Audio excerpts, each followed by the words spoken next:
back in the 80s, we were a society without immigrants, with 98% of our population more or less Greek Orthodox, and in a very flourishing economy. It was a time that we were very newcomers in the European Union. Back then it was the European Economic Community, not the European Union. And we put out the seeds of today's disasters. It was a time that Greece was expanding, not geographically, but as an economy. It was a time without problems for the Greek people. So to create a very alternative political party, it was out of the picture in Greek society back then. But when the 90s, after the fall of the Soviet Union began, we opened the borders, a very wise choice of the government. And, yeah, as always, governments tend to do wise choices. Huh? And we began to accept immigrants, illegal, almost all of them. Even today, almost all of immigrants in Greece are illegal. Back then, in 91, 92, we opened first the border with Albania, and that's where the first immigrants in Greece came from. And imagine an Albanian is a Muslim nation, but a European one still. And started the problems with immigration. And that's when our party leadership decided to transform a close group of, a close intellectual group of no more than 30, 40, 50 members into a party, a normal political party wishing to go to elections, etc. In 93, 92 was our first Congress, 93 we were registered officially as a political party in a change in Greek society. And we began with the elections and all the stuff, which was not very nice, as I've been told. As always, elections are not very nice. And the first result that we had in elections was a very weak 0 point something %. But in reality, it was the first step into transforming a closed group into a wide group, open to people, open to the Greeks in general, and trying to have a saying in the situation in Greece. That was true for the elections in 94, 96, and somewhere in that time we decided to back off a little bit, to concentrate in organizing our party, creating our structure. And it was not until 2009, in a very different Greek society, with a lot of immigrants, we calculate, because nobody knows in reality, that we have now, and we had in 2009, around 1.5 million, probably, illegal immigrants in Greece. Greece has a population of less than 11 millions, so you can understand what means that. 1.5 million, and the majority of them cannot even speak Greek. It's not like in Western Europe that you have a lot of assimilated, more or less. I don't think that an immigrant can be assimilated in reality, but more or less they can speak Dutch or German or French and function in the society. Our society is still divided into ghettos. You can go to an area in Athens and nobody speaks Greek, nobody communicates in Greece. It's just a small Islamabad in the center of Athens. It was in 2009, in a very different Greek society than in 96, that we decided to go from the activist movement to a clearly political movement, without, of course, losing the activist part. And that's where I think it lays our success as a party of success. We will not succeed until we will be the government in Greece. That's our goal. Our goal is to be government in Greece, not to have a saying, not to have 15% or something. Fortunately, the political system in Greece is much more easier to overcome. With 30% you can form, with 35% you can form an autonomous government without coalitions, etc. That's when we decided to go to political struggle, purely political struggle. Before this decision, we had a time of 15 years struggling into gaining the streets. We decided that we will not allow, we will do our best to be the only nationalistic force in Greece, and that's why even today we don't have any serious competitor in our ways in Greece. There was a lot of fights, there was a lot of repression from the state back then. We thought that there was a lot of repression back then, because now we know what repression really means. And we'll focus on that afterwards. And we succeeded in that, and then we had another Congress and we decided to go into political action. And that's when we started in 2009, having first of all, the European elections of 2009 and the national elections of 2009. Again, the result was a very weak 0.2%. 0.2% in Greece, meaning less than 20,000 votes, meaning that we were nowhere.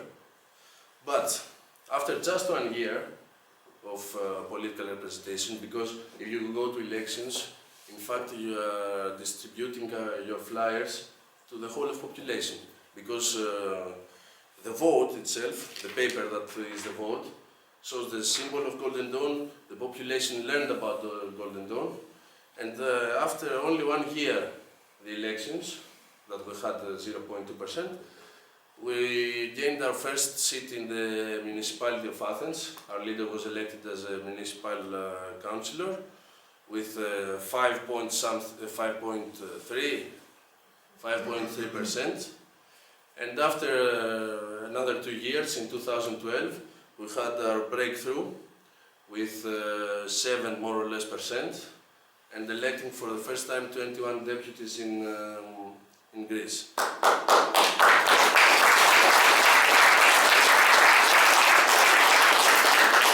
Thank you very much for the applaud, but I don't like the applaud in this time. Why? Because it was just the first step. We don't want to be overreacting in a first step. A first step is always important. It's the first step in a road that will be difficult and painful, but it's just the first step. I would like the applaud to be when I will come here in, I don't know, in 5-6 years, and I will say that in the elections of 2023 we managed to become the government of Greece, the national government of Greece. That's when I would like it.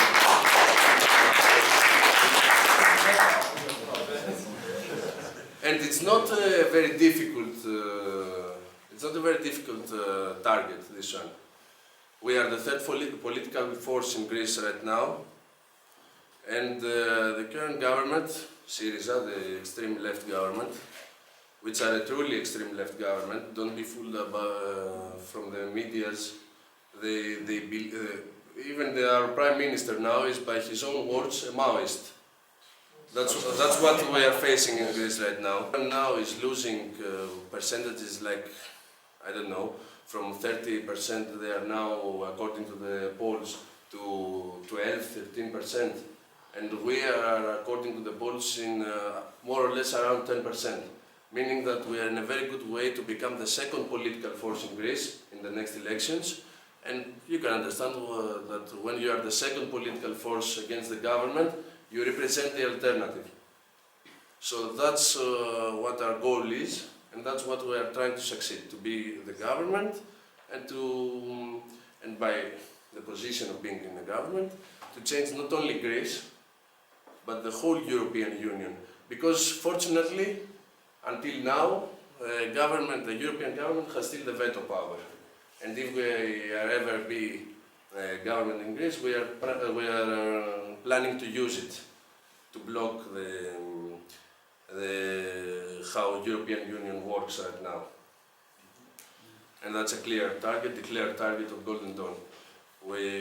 As will say later, we are in favor of Europe. We are against, 100% against the European Union as it is right now.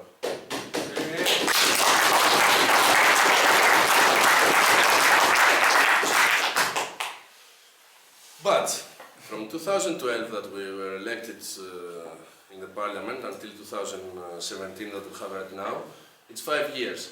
5 years that to us, members of Golden Dome, looks like 10 years, 15 years, because our 5 years full of events. We started back in 2012 with distributing food, trying to get a grip in Greek society. And then the system decided that has something to do with us. And they started the political prosecution, jails. Imagine that for some time, for 1 year and a half, we had 12 deputies inside the prison. 12 out of 18 deputies were in prison, without being condemned or something, just pre-trial detention, 18 months. Our spokesperson, Kassidiaris, went in pre-trial detention only by having a legal arm in his house. Because the judge said that you are planning to provide a criminal organization with this legal gun, which would be better to have your ID card in a criminal assault than giving your legal gun, because it's very easily recognized which gun it is. And just for that he went for 1 year in prison. And that's how the political system tried to deal with us. When they found out that only the juridical operation cannot bend us, they moved forward. And so they decided to assassinate 2 of our militants outside their offices because they thought that we would be scared from that. And that's how in the 1st of November, 2 of our comrades, Thule and Kapellonis, were cold-blood assassinated. We have the video on YouTube even today.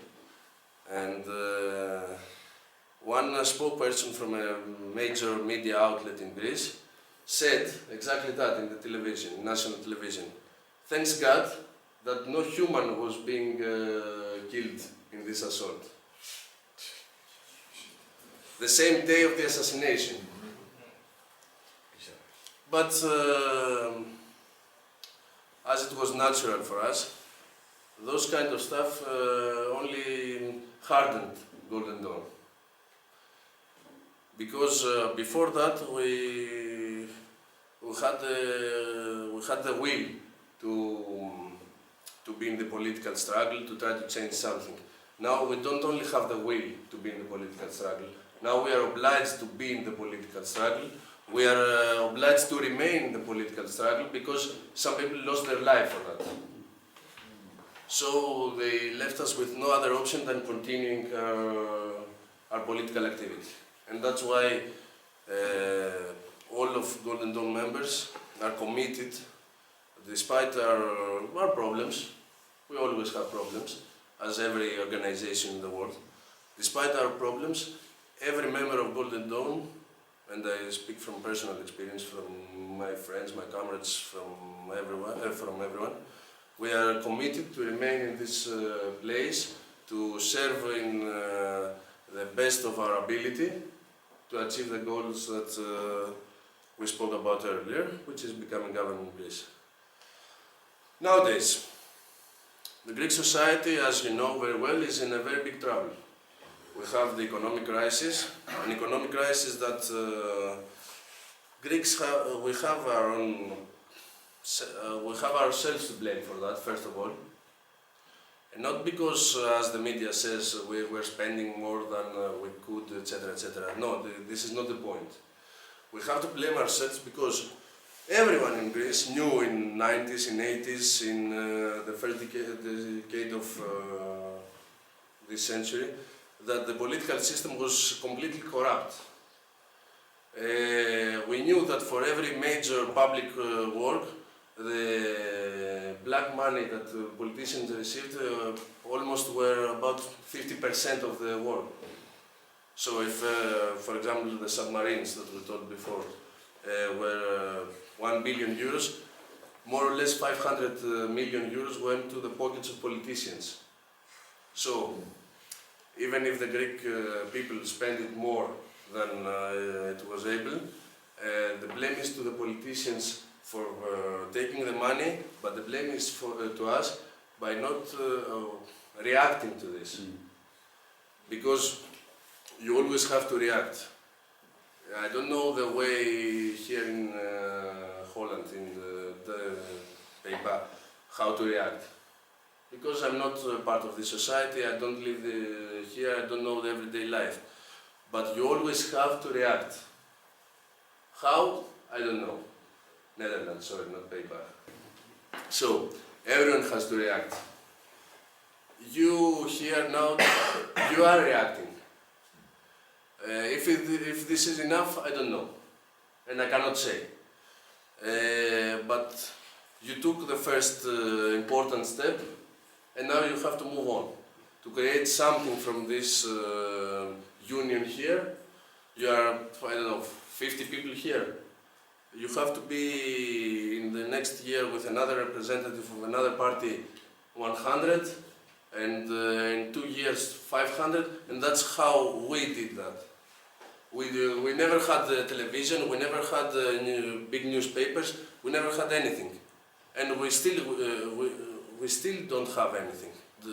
We are the third political force in Greece, and no channel, no medias are playing our speeches, our everything. No one. The only way to present ourselves is to be on the street, to be in communication with the normal people, the everyday people, and to try to present them our different view for Greece. And saying about different view for Greece, what is the view of Golden Dawn for Greece? It's not an easy question and has not an easy answer, of course. It's easy to say that we are trying to create a meritocracy, a society like in our dreams, etc., etc. But in real life, you have to present solid choices. You have to present a plan. And what's the plan for us? The plan for us is to, first of all, to lose the cycles of European Union. Because even now that I work in the European Parliament with our deputies, I can see that the root of the evil that we are facing today is the mentality of the European institutions.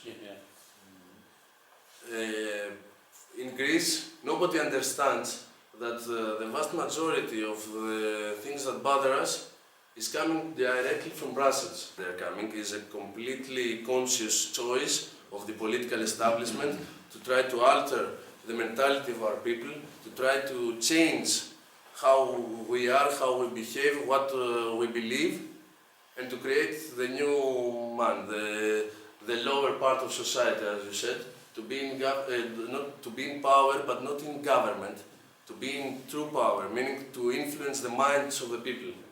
And they have succeeded until now. Because even we in Greece, that we have more or less a good results, we are the minority of the population. Even 10% is 1 in 10 Greeks that you see. So even that means that the enemy is very well organized and will not be an easy thing to counter them. First of all, as I said, losing the cycles of European Union. Second, you have to create a viable alternative. For us, viable alternative means to be self-sufficient, to be able to feed Greeks from Greece, meaning that we have to produce everything that we need to survive. What means that? I'm not talking about a Soviet economy. I'm not speaking about a socialistic economy as we've seen in former Eastern European countries.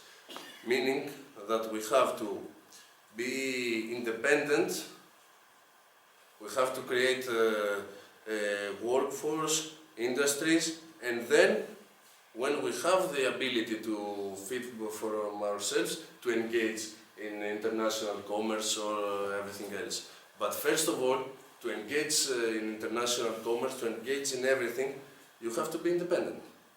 You cannot understand it in Netherlands because you have industries, but in Greece we don't. We used to have industries 30, 40 years ago, but going into European Union for us meant that all of our factories are closed, meant that even our agricultural production, which was the strong horse of Greek economy, is now ruined. And we have to struggle to fight the struggle with this situation. So, to be able to engage in commerce, to engage in everything, we have first of all to build an industrial base. You cannot export if you don't produce, first of all. The only export that we have today is aluminium and olive oil. And tourism. Tourism is an important export. Less tourism with the refugees. Yeah, that's true also.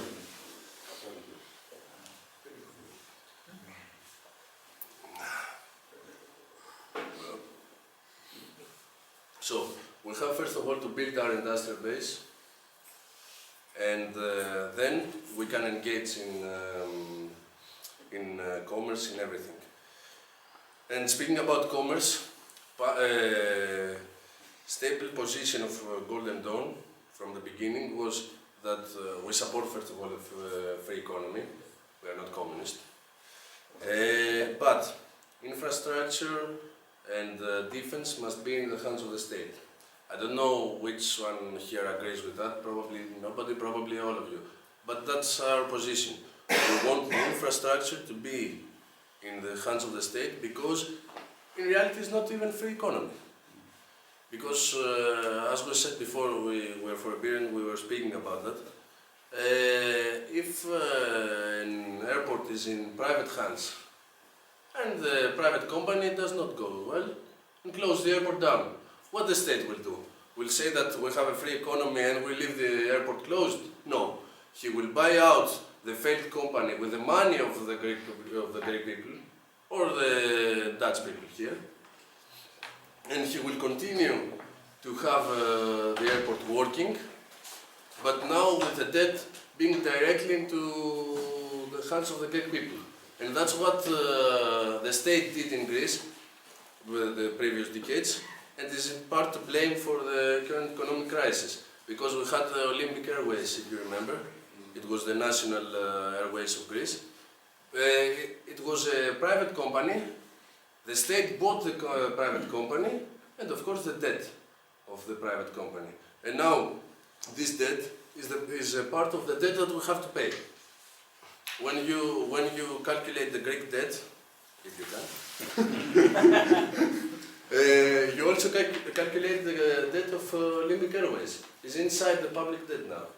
And that's true for all the ex-private companies that were bought from the states just to keep them running.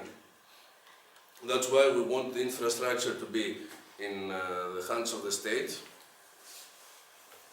And of course, private companies working as private companies. We believe in free economy, a part of that. According to the society now, for us, the most important thing is education. From education, you can change everything. And that's why we want to alter the educational system in Greece. We don't want anymore to learn about the world, how we are all equal because we are not, and all those stuff. We want to create citizens, and to create citizens, as a citizen you have rights. That's true. But also you have obligations, and that's not true in our modern societies. We are in societies of rights. We are hearing about human rights, civic rights, but we never hear about civic obligations. And that's the most important thing, because if you want to have a working republic, I'm using the word republic because I cannot translate exactly the word in Greek. If you want to have a modern republic, first of all, the citizens have to learn about their obligations and what they have to do to preserve their state.